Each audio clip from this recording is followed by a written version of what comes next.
महात्मा उपासक डॉक्टर सोहनराज तातेड़ पुनरुत्थान और आत्मविज्ञान के बाद अब ला रहे हैं सनातन सत्य, जैसी दृष्टि वैसी सृष्टि, कुदरत, कुदरती रचना एवं कुदरत के कानून से शाश्वत सुख की प्राप्ति।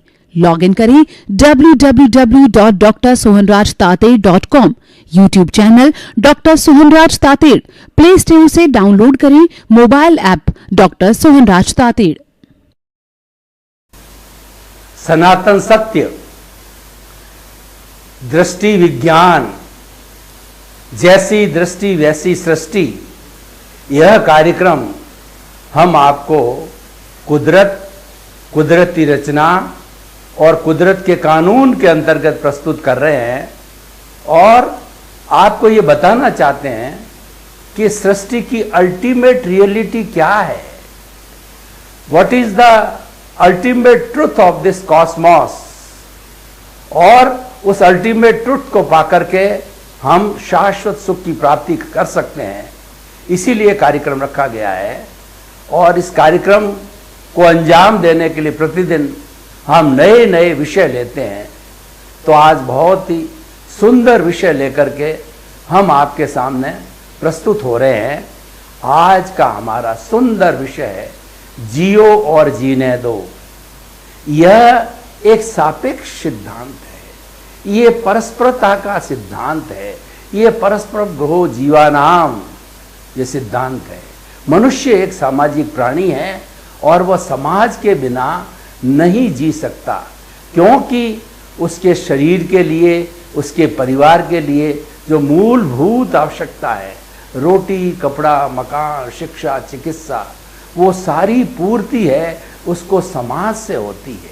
अगर कोई व्यक्ति निरपेक्ष हो जावे और ये कहे कि मुझे परिवार की क्या जरूरत है, मुझे समाज की क्या जरूरत है, और कई ऐसे लोग, अहंकारी लोग होते हैं जो कहते हैं कि समाज तो मेरी जेब में है, यानी कि वो उच्छृंखलता करना चाहते हैं, वो अनुशासनहीनता करना चाहते हैं, वो जियो और जीने दो के सिद्धांत में विश्वास नहीं करते हैं। तो ऐसे लोग समाज के कंटक कहे जाते हैं और वो स्वयं अपना जीवन एक दुखी जीवन जीते हैं और साथ साथ में लोगों को भी दुखी बनाते हैं। देखिए, ये मान करके चलिए कि जो व्यक्ति सुखी होता है वही दूसरों को सुख दे सकता है, जो दुखी होगा वो दूसरों को दुख देगा। इसीलिए अगर हम स्वयं सुख चाहते हैं और औरों को सुख देना चाहते हैं तो हमें जो ये सापेक्ष सिद्धांत जियो और जीने दो का पालन करना चाहिए। ये सृष्टि इतनी बड़ी है कि सृष्टि के अंदर 84 लाख जीवा योनियाँ निवास करती है, अपना भरण पोषण करती है, और वो जीवा योनियाँ मात्र बर्थ प्लेसेस है और उन जीवित प्राणियों की संख्या असंख्य अनंत है। वो सारे इस ब्रह्मांड के अंदर अपना जीवन यापन करती है और एक दूसरे से संबंध होता है, उसकी आवश्यकता होती है। मैं आपको कुछ उदाहरण देना चाहता हूँ। अगर एक किसान फूड ग्रेन्स न उगावे, कपास न उगाए, तो आपको कपड़ा कहाँ से मिलेगा, भोजन कहाँ से मिलेगा।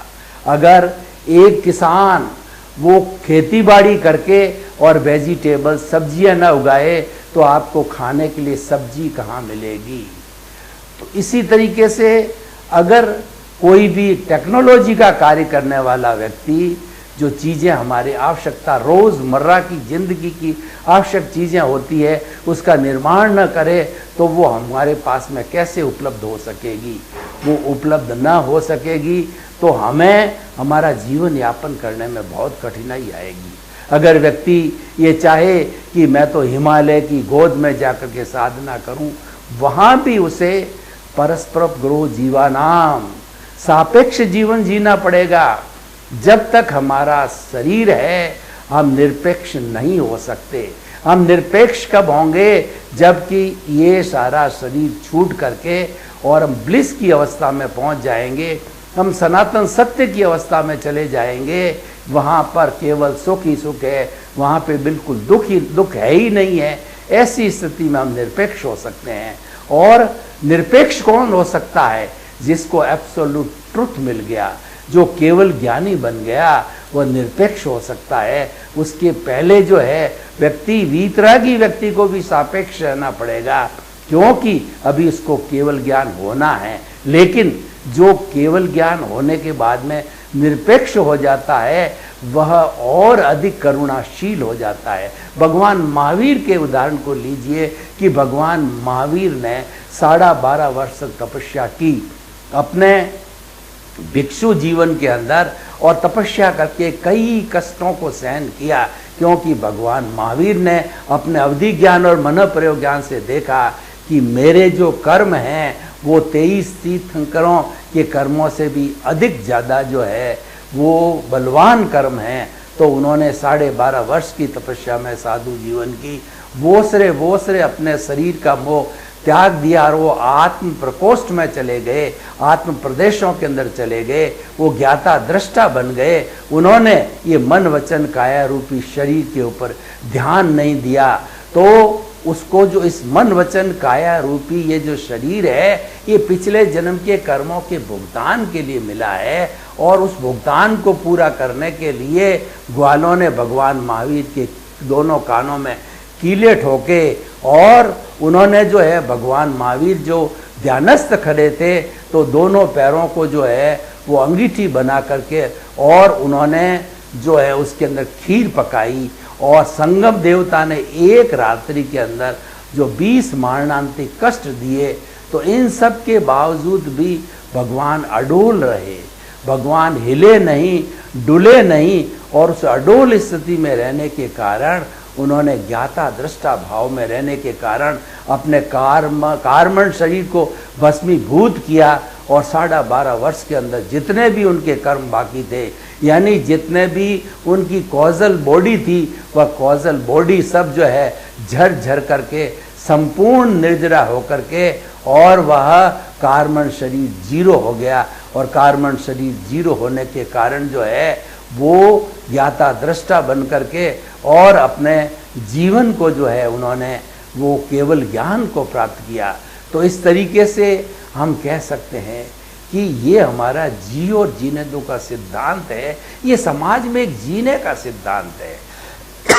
मैं जीऊँ, मेरा पड़ोसी भी जिए, और सारे लोग जीवन यापन करें, क्योंकि इस दुनिया के अंदर जो कोई भी प्राणी जन्म लेने वाला है वह प्राणी कोई भी दुख नहीं चाहता है। जब कोई प्राणी दुख नहीं चाहता है तो आपको अधिकार क्या है दुख देने का, और जो चीज़ आप अच्छी नहीं समझते वैसा व्यवहार आप दूसरों के साथ न करें, तो उसके ऊपर ये जियो और जीने दो का सिद्धांत लागू होता है। अगर इस सिद्धांत को हम समाज के अंदर लागू करें तो हम जो है अभय दान दे सकते हैं। जो षट जीव निकाय है, एक इंद्रिय, बेंद्रिय, त्रियंद्रिय, चतुरेंद्रिय, पंचेंद्रिय है, पृथ्वी का है, अप का है, तेजस का है, वायु का है, वनस्पति का है, उन सब को जो है हम अभय दान दे सकते हैं। यानी हम उन्हें कह सकते हैं कि मेरी जो है वजह से आपको कोई भी कष्ट नहीं होगा, मेरी तरफ से आप अभय हो, मैं आपके प्रति कोई तरह का हिंसा नहीं करूँगा। तो जियो और जीने दे का सिद्धांत है, एक रिलेटिव सिद्धांत है। अगर इस सिद्धांत की हम आज के परिप्रेक्ष्य के अंदर समीक्षा करें कि अगर इस सिद्धांत को हम सबसे पहले व्यक्तिगत रूप से लागू करते हैं तो हमारे व्यक्तियों का समूह है वो बहुत आसानी से रह सकता है। उस व्यक्तियों का छोटी जो इकाई है वो हमारा परिवार कहलाता है। अगर हमारे परिवार के अंदर जियो और जीने दे का सिद्धांत लागू किया जाता है तो घर के अंदर जितने भी सदस्य होते हैं, जॉइंट फैमिली के अंदर पहले जो है कई सदस्य एक साथ इकट्ठे रहा करते थे, वो सभी जो है उस सिद्धांत के अंदर जो रहने के कारण जो है बड़े सुखी रहते थे, क्योंकि वो एक दूसरे का जो परस्पर है अच्छा सहयोग करते थे, उनकी आदर करते थे, उनकी भावनाओं का आदर करते थे, और उनके आदर करने के कारण जो है वो उनके अंदर एक प्रेम की भावना रहती थी।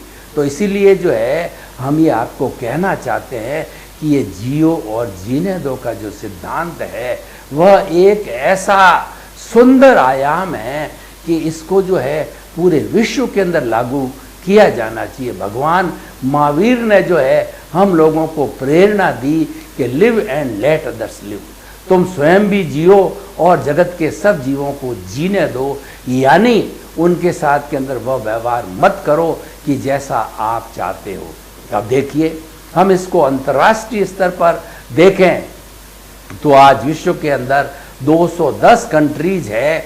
वो सभी कंट्रीज के लोग अपनी अपनी संस्कृति के अनुसार जीना चाहते हैं और वो जो है जीने के लिए उनको परस्पर एक दूसरे का सम्मान करना चाहिए। और वो सम्मान कब किया जाएगा, वो सम्मान कब दिया जाएगा कि हमें उनके भी अस्तित्व की भावना, उनके अस्तित्व का हमें सम्मान होगा। अगर हम किसी के अस्तित्व को नकारते हैं, इसका मतलब ये है कि हम स्वयं जो है अपने आप के अस्तित्व को नकार रहे हैं। इसीलिए हमें हर एक जीवित प्राणी के अस्तित्व को स्वीकार करना चाहिए, क्योंकि उसका अस्तित्व में हमारा अस्तित्व निहित है। जियो और जीने दे का सिद्धांत है, अगर हमारे यूनाइटेड UNO के अंदर जो है ये सर्वसम्मति से लागू किया जाए तो आज देशों के बीच के अंदर जो साम्राज्य हड़पने की जो होड़ लगी हुई है, जो कि जखीरा इकट्ठा हो रहा है मिसाइल्स का, अणु बम्बों का, उसकी कोई आवश्यकता नहीं रहेगी। क्योंकि हमें जो है वो व्यक्ति की कदर करना है, हमें समाज की कदर करना है और हमें एक दूसरे से दूसरे देश के प्रति भाईचारे का वातावरण रखना है। ये हमें जो सिद्धांत सिखाता है, लिव एंड लेट का सिद्धांत सिखाता है, ये हमें भाईचारे का सिद्धांत सिखाता है, ये हमें भातृत्व भाव सिखाता है, ये हमें वसुधैव कुटुंबकम की अवधारणा बताता है कि ये समस्त जगत के जितने भी प्राणी हैं सब इस वसुधैव कुटुंबकम के जो सदस्य हैं, यानी कि हम सभी वसुधा इसी पृथ्वी की संतान हैं और उसके साथ साथ के अंदर हम जो है एक ही वसुदेव की संतान होने के कारण भाई भाई है। और इस भाई भाई से जुड़ करके ये भाईचारा आया, ये भातृत्व आया और ये भाई भाई का प्रेम आया। हमने रामायण को देखा है और रामायण के अंदर राम और लक्ष्मण का जो भाई का जो प्रेम था वह live and let others live का बहुत बड़ा उदाहरण है। इसीलिए यह एक अमर सिद्धांत हो गया कि भाई हो तो राम और लक्ष्मण जैसा होना चाहिए, यानी उनके बीच के अंदर जो है वो जियो और जीने दो का सिद्धांत कूट कूट करके भरा गया था। तो हम अब इस सिद्धांत का जो है अगर हम इसकी परीक्षा करें, इस सिद्धांत को गहराई के अंदर जाकर के देखें तो इस सिद्धांत के अंदर कितनी बड़ी शक्ति जुड़ी हुई है कि अगर ये सिद्धांत हम अपने जीवन के अंदर लागू कर देते हैं तो हमारे जीवन के अंदर हमारी जितनी बुराइयां हैं, अहंकार की भावनाएं, क्रोध, मान, माया, लोभ, राग, द्वेष है, उनको स्थान नहीं मिलेगा। क्योंकि निरपेक्षता है वह अहंकार को जन्म देती है, निरपेक्षता है वो राग द्वेष को जन्म देती है, निरपेक्षता हमको समाज से काटती है, ये हमको समाज से तोड़ती है। और सापेक्षता है, जियो और जीने दो का सिद्धांत है, ये हमें समाज से जोड़ने का सिद्धांत है। तो अगर हमें अपना अच्छा जीवन यापन करना है, शांतिपूर्ण सहअस्तित्व का विकास करना है, तो हमें हमेशा जियो और जीने दो के सिद्धांत से जो है अपना जीवन का जो है वह अस्तित्व रखना चाहिए, अपने जीवन का यापन करना चाहिए। देखिए, मैं आपको उदाहरण देना चाहता हूँ कि हमारा भारतवर्ष जो है 130 करोड़ लोगों की संख्या वाला है और विश्व का हर 5वां व्यक्ति हिंदुस्तानी है। ये हमारे लिए गर्व और गौरव की बात है। एक इतना बड़ा देश जो कि डेमोक्रेटिक कंट्री के रूप में चलता है और हमारा जो संविधान है वो इतना परफेक्ट है कि लोग उस संविधान की कॉपी ले जा करके, और जो देश जो आज़ाद हो चुके हैं वो आज़ाद होने के कारण जो है वो चाहते हैं कि हम कैसा सिद्धांत बनावें, हम कैसा संविधान बनावें, तो वो भारत के संविधान को पढ़ते हैं। क्योंकि भारत का संविधान जियो और जीने दो के सिद्धांत पर आधारित है सरकार ये कहती है कि भारत की जितनी भी जनसंख्या है, 130 करोड़ की जो जनसंख्या है, उन सब को जीने का अधिकार है और उनको समान रूप से जो है तरक्की करने का अधिकार है। यानी कि उसके अंदर सर्वोदय की भावना है। सर्वोदय का अर्थ हुआ कि सबका उदय होना चाहिए, सबका साथ, सबका विकास। और जब ये भावना हम लोगों के बीच में आ जाती है तो हम शांतिपूर्ण से अस्तित्व करते हैं, एक दूसरे की भावना की कदर करते हैं। आज के सिनेरियो को देखिए कि आज हमारे समाज में क्या हो रहा है। आज प्रिंट मीडिया को उठा करके देखिए, आज टीवी को देखिए और आप किसी भी माध्यम को देखिए तो आपको मालूम पड़ेगा कि आज की दुनिया में आपाधापी चल रही है। आज व्यक्ति बहुत त्रस्त है, बहुत दुखी है, वो डिप्रेशन के अंदर है और कई बीमारियों से ग्रसित हो गया है, उसको साइकोसोमेटिक डिजीजेज हो गई है। इन सब का कारण यह है कि वह दूसरे के अस्तित्व को स्वीकार नहीं करता है। जब व्यक्ति इगोस्टिक हो जाता है, जब व्यक्ति सेल्फ सेंटर्ड हो जाता है तो वो सामने वाले व्यक्ति को सम्मान नहीं देता, उसको तवज्जो नहीं देता है और उसका कदर नहीं करता और उसका सम्मान नहीं करता है। वहाँ से तकलीफ जो स्टार्ट हो जाती है। और हम इस कुदरत के कानून को देखें तो कुदरत का कानून और कुदरत की रचना क्या कहती है कि जितनी भी 84 लाख जीवा योनि के प्राणी है जो कि असंख्य अनंत संख्या के अंदर है, तो उन सब के अंदर वो सामान्य रूप से वो सभी एक से ही हैं। सभी जो आत्मा मूल रूप से है वो सब की एक सी जो है उसके अंदर गुण हैं और वो ज्ञाता, सारी आत्माएं ज्ञाता दृष्टा है। वो अनंत ज्ञान वाली, अनंत दर्शन वाली, अनंत शक्ति वाली, अनंत सुख का धाम है, क्योंकि सामान्य रूप से हम सब एक है। ये भावना कहाँ से आती है और कहाँ से बलवती होती है? तो ये भावना जियो और जीने दो के सिद्धांत से आती। देखिए कि इस सृष्टि के अंदर वाइल्ड एनिमल्स भी है और हमारे सहयोगी भी है और हमारे जीवन को नुकसान पहुंचाने वाले भी है। जो वाइल्ड एनिमल में सांप को देखिए, शेर को देखिए, जो कि मनुष्य की हत्या तक कर देते हैं और मनुष्य को जो है कई तरह से नुकसान पहुंचाते हैं, लेकिन वह भी जो है इस सृष्टि का, इस कुदरत का एक हिस्सा है। तो उसके प्रति भी जो है हमें अच्छी भावना रखनी चाहिए, हमें उसके प्रति ये चिंतन रखना चाहिए कि यह प्राणी भी जीने का अधिकारी है, क्योंकि उसको जन्म देने वाले हम नहीं हैं। कुदरत की रचना ये क्या कहती है कि कुदरत कहती है कि जितने भी 84 लाख जीवा योनि के प्राणी हैं उन सब को जन्म देने वाली मैं माँ हूँ, वो नेचर माँ है और सबका भरण पोषण करती है, सबका पालन पोषण करती है। और हमारी ये सृष्टि माँ जो है 5 कॉन्स्टिट्यूएंट से बनी हुई होती है, वो है पृथ्वी, जल, अग्नि, वायु और आकाश। जो इन 5 घटकों से जब ये बनी हुई है और 5 घटकों से ही इसका पोषण करती है इन सभी प्राणियों का, और 5 घटकों में ही ये प्राणी जब विलीन हो जाते हैं, पृथ्वी में, जल में, अग्नि में, वायु में और आकाश में, तब जो है वह पुनः वापस उसमें जाके मिल जाते हैं। इसीलिए इस सृष्टि की जितनी भी एनर्जी है वह हमेशा जो है एक सी रहती है। आइंस्टीन ने उसको E=mc² के रूप में बताया है। E का मतलब इस पूरे ब्रह्मांड की एनर्जी, M का मतलब मास है, C का अर्थ कांस्टेंट है, यानी इस पूरे ब्रह्मांड की जो एनर्जी है वह किसी भी क्षण न घटती है न बढ़ती है, वो तो स्थिर है और उसका रूपांतरण होता है। जो हमारे ब्रह्मांड की एनर्जी है वो ठोस द्रव में बदलता है, द्रव गैस में बदलता है, गैस वाइब्रेशंस में बदलता है, और ये सारी सृष्टि है ये वाइब्रेशन से बनी हुई होती है। इसीलिए कहा गया है एक परिंदा भी जब पर मारता है तो पूरा ब्रह्मांड प्रभावित होता है, क्योंकि यह जो है ये सब जो सिद्धांत जो है ये वाइब्रेशंस के सिद्धांत पर आधारित है।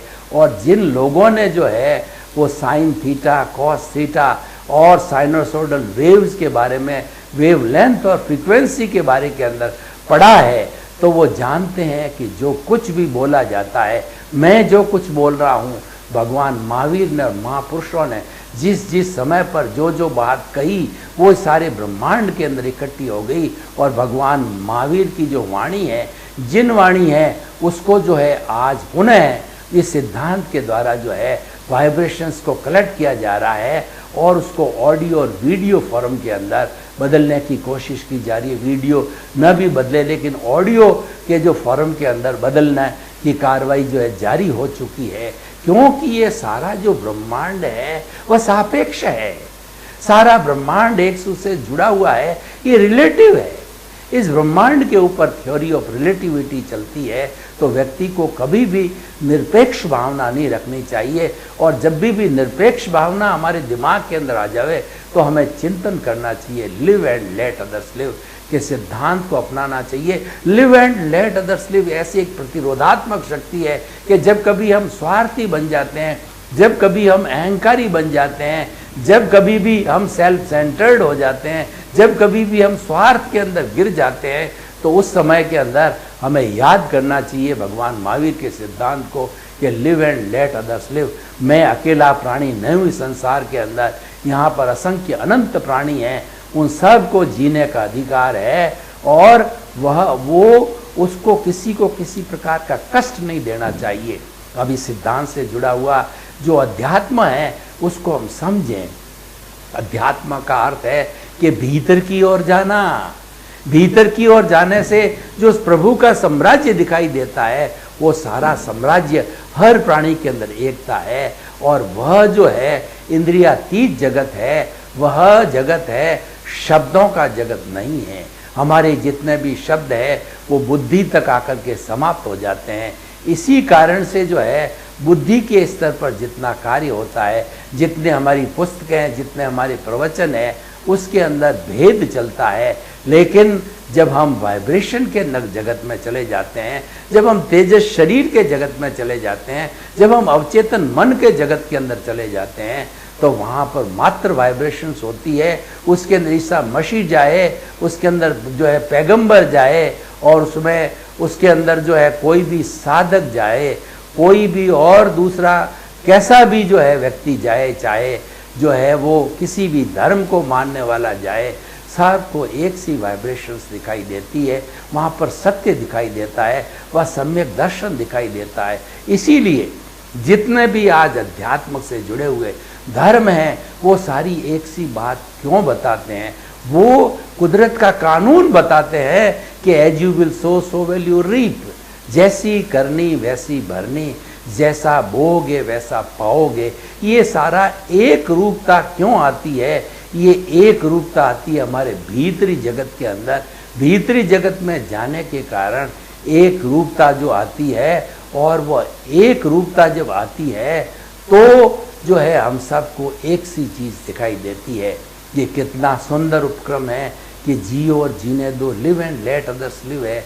अगर हम इसकी समीक्षा करें तो हमको पता पड़ेगा कि इस दुनिया के अंदर जितने जितने लोगों की आइडियोलॉजी है, जितने जितने लोगों का चिंतन है, वो सब चिंतन जो है उसका हम सम्मान करेंगे। और live and let others live को मानने वाला व्यक्ति जो है वो अनेकांतवादी बन जाता है, उसका एकांत दृष्टिकोण समाप्त हो जाता है। Live and let others live जो है हमें जो है अनेकांतवादी बनाता है। वो इसका अर्थ ये हुआ कि जो कुछ भी मैं प्रस्तुत कर रहा हूँ, या किसी ने कोई बात कही, किसी धर्म ने कही, किसी व्यक्ति ने कही, किसी शास्त्र ने कही, किसी न किसी रूप में उसमें सत्यांश है। जो इसीलिए हम कहेंगे कि हम जो कह रहे हैं, हम जो बता रहे हैं, हमारा जो धर्म दर्शन बता रहा है वह भी एक सिद्धांत है। भी आने से जो है हम रिलेटिव हो जाते हैं। भी आने से live and let others live का फॉर्मूला जो है लागू हो जाता है। इसलिए हमें जो है भी की भाषा बोलनी चाहिए। ही की भाषा हमें निरपेक्ष बनाती है। ही की भाषा में हम दूसरे का सम्मान छोड़ देते हैं, हम अहंकार के वशीभूत हो जाते हैं, और वहीं से हमारा विनाश का कारण चालू हो जाता है। जितने जितने महापुरुष हुए हैं उन सब महापुरुष ने किसी भी महापुरुष के जो है इतिहास को उठा कर देखिए, अरविंदो को देखिए, स्वामी विवेकानंद को देखिए, भगवान महावीर को देखिए, जीसस क्राइस्ट को देखिए, और जो है ईसा मसीह को देखिए, और पैगंबर को देखिए, सबको देखिए, तो आपको मालूम होगा कि उन्होंने जो है हमेशा हर प्राणी का जो है सम्मान किया। यानी उन्होंने लिव एंड लेट लिव का जो है फॉर्मूले का खूब अच्छी तरह से जो है रसास्वादन किया, उसको जिया। तो भाई और बहनों, हम जो इस एपिसोड के माध्यम से आपको बताना चाहते हैं कि आप जीवन के अंदर एक अच्छा जीवन जीना चाहते हो, एक आइडियल लाइफ जीवन चाहते हो, एक सुखी जीवन जीना चाहते हो, तो अपने जीवन के अंदर हर क्षण आप live and let others live का एक्सपेरिमेंट करते रहें, इसका पालन करते रहें और इसको जीवन में उतारते रहें, क्योंकि एक ऐसा पावरफुल सिद्धांत है जो सबके अस्तित्व को स्वीकार करता है, सबके विचारों को स्वीकार करता है और शांतिपूर्ण से अस्तित्व के सिद्धांत को स्वीकार करता है। हम जितना जितना दूसरों के अस्तित्व को स्वीकार करेंगे और दूसरे की भावनाओं की कदर करेंगे, उतना उतना जो है हमें वो भी जो है उतना पसंद करेगा, क्योंकि ये जो है हमारे जीवन का जो सार है वो गिव एंड टेक पर आधारित है। अगर आप मुझे इज्जत देते हैं, सम्मान देते हैं, तो निश्चित तौर पे मैं भी आपको जो है इज्जत दूंगा, सम्मान दूंगा, और उससे ये मल्टीप्लिकेशन होता है। जब बहुत से लोग इस भावना से चलते हैं तो एक अच्छा समाज बनता है, देश बनता है और एक समृद्ध विश्व बनता है। और उसी भावना से जो है वसुधैव कुटुंबकम का अवधारणा हमारे ऋषि मुनियों ने जारी करी, और वसुधैव कुटुंबकम की अवधारणा से ही भारत एक धर्म गुरु देश बन पाया, क्योंकि वसुधैव कुटुंबकम में सबके विचारों का आदर है, सब लोगों को समान समझा जाता है, सबको समान अधिकार है, सबके साथ सर्वोदय है। तो इस सिद्धांत का पालन करने से हर प्राणी सुखी हो जाता है। जितने भी इस सृष्टि के अंदर प्राणी हैं, उन सब प्राणियों को जो है सम्मान देने का अर्थ ये हो गया कि live and let other live जो है वो हमें पालन किया जाना चाहिए।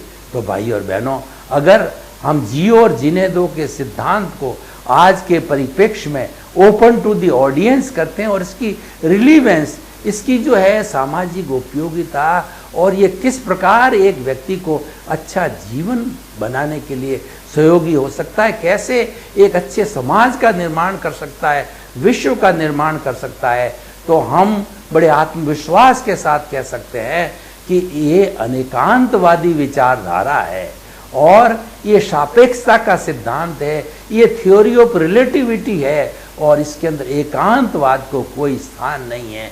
जब आप सामने वाला व्यक्ति या जिसके साथ में अपना जीवन यापन कर रहे हो, अगर उसको आप सम्मान दोगे, उसकी भावधारा का आप जो है इज्जत करोगे, तो निश्चित तौर पे आपको इज्जत होगी, मिलेगी।